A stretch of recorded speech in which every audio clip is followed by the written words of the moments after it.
All right, happening now in the Annex. The Toronto Police Homicide Unit is providing an update on a house fire on Boswell. It killed an 84-year-old woman. Let's listen. With the Toronto Police Homicide and Missing Persons Unit. I'd like to update you with regards to a fire that occurred on Saturday evening at approximately 11 p.m. Saturday evening.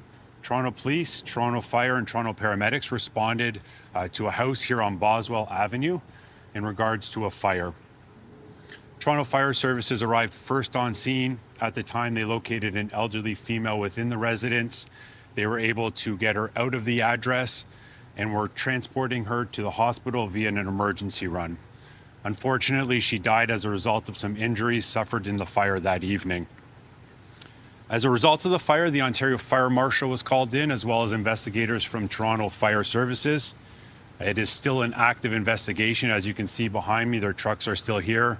I do anticipate they will be here for the next couple of days as they finish their investigation and forensic examination, along with our forensic identification services.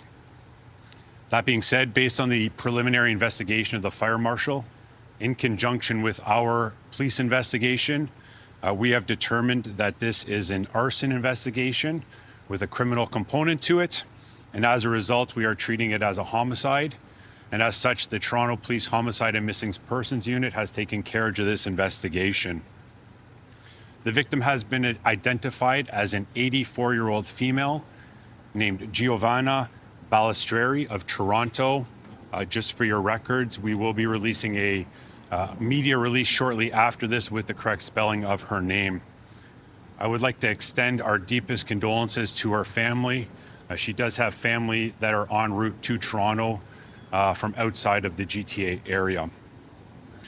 Since the fire began, we have been canvassing this area. I would like to thank all the neighbors in this area.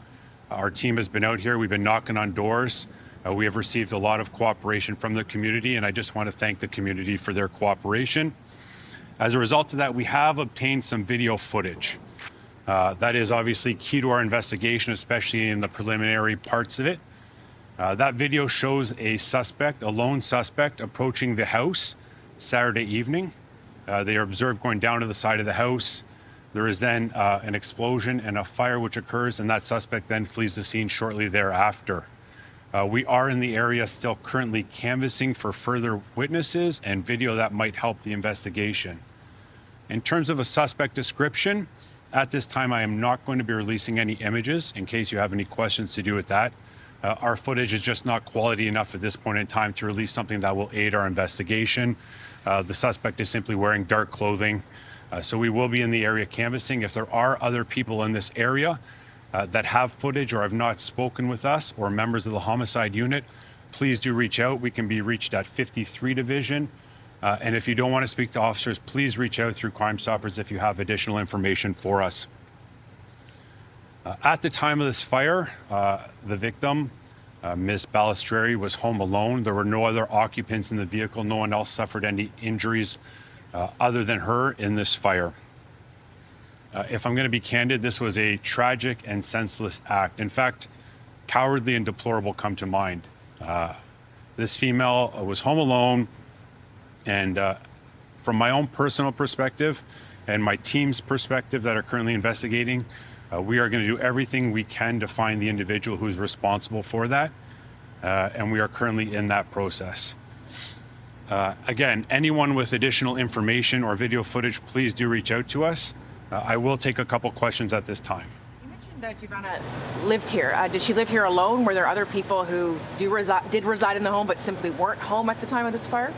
No, she lived here by herself, and she was the only one here and home alone at the time of this incident.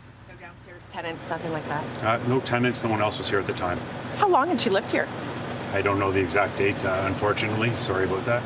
Because fire crews mentioned they thought the fire might have been gas fed, like essentially blazed out from gas. What do you think led to the explosion? As I mentioned, it's early in the investigation. The fire marshal is still here.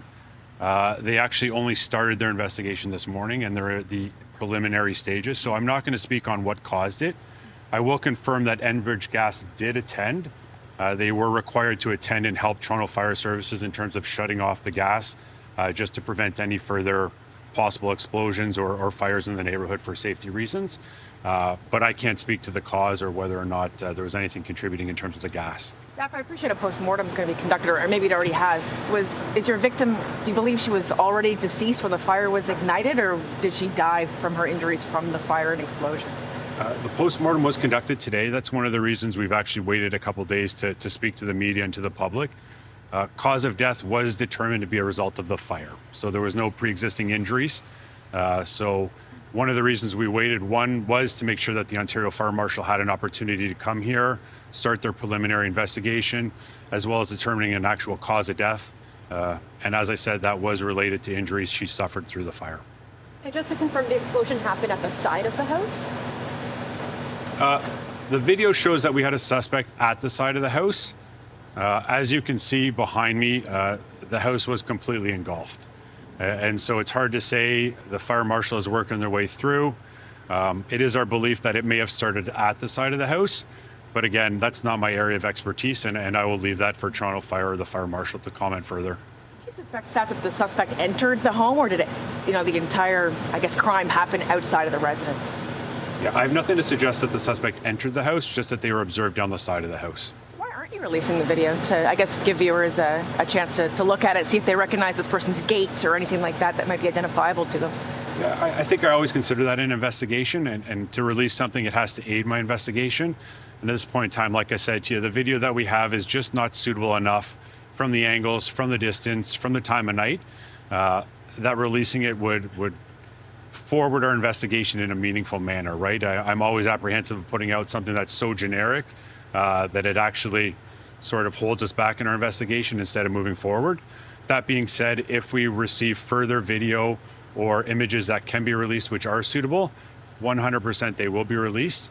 Obviously, like I said to you, we are fully committed to finding the individual that's responsible for that, and if that requires the public's help, then 100% that will be released, and we'll be looking for their assistance. And again, I just want to repeat, I'm sorry about that, but I just want to repeat, I want to thank the neighborhood, right? We've been out here. It started off with members of 53 Division that started. Our team has since been out here. And to all the people on this street, I want to thank them as well as this neighborhood. Our team will continue to be out here. And so it's really important that you recognize that. If there's a knock on your door, please answer, please speak to us. And if we leave a card behind and we're not there, please reach out to us. Obviously incredibly rare for an 84-year-old woman to be targeted by someone. Obviously someone wanted her deceased or hurt. Had she been targeted before? Was there, I appreciate that you work with facts, not suspicions, but what do you think happened here? Is there any reason that she may have been a target? I think it's fair you stole my line. As you know, we do work in facts and not suspicion, and I think it's too early to speak to motive. I agree with you. Why is an 84-year-old female targeted, right? This is definitely a targeted incident, a targeted event. That's based totally on the video that we have. Whether or not that's the individual who's targeted, that the property is targeted, again, this is the second day of our investigation. I think those are all questions that we need to answer. Is there anything about the victim that you can tell us? I mean, if you've had a chance to talk to her family, does she have children? Does she have family? You mentioned her family's outside of the city. Yeah, I'm not going to comment on the family. We have been able to reach out and spoken with her family. And as I mentioned earlier, they are en route to the city. And we intend to speak to them either later today or tomorrow when they get into Toronto. Outside the country or just outside of Toronto? I'm just going to leave it as outside of the city. Thank you. I'll take one more question if there is any. Do investigators know if she was living with any conditions that may have made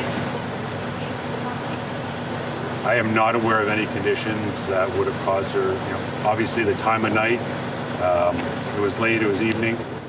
Again, my understanding is that she was located on the second floor, but I'm not aware of any mobility issues that would have prevented her from getting out, other than potentially being surprised by what happened and unfortunately stuck in the fire itself. So thank you very much, everybody. Thank you, Steph.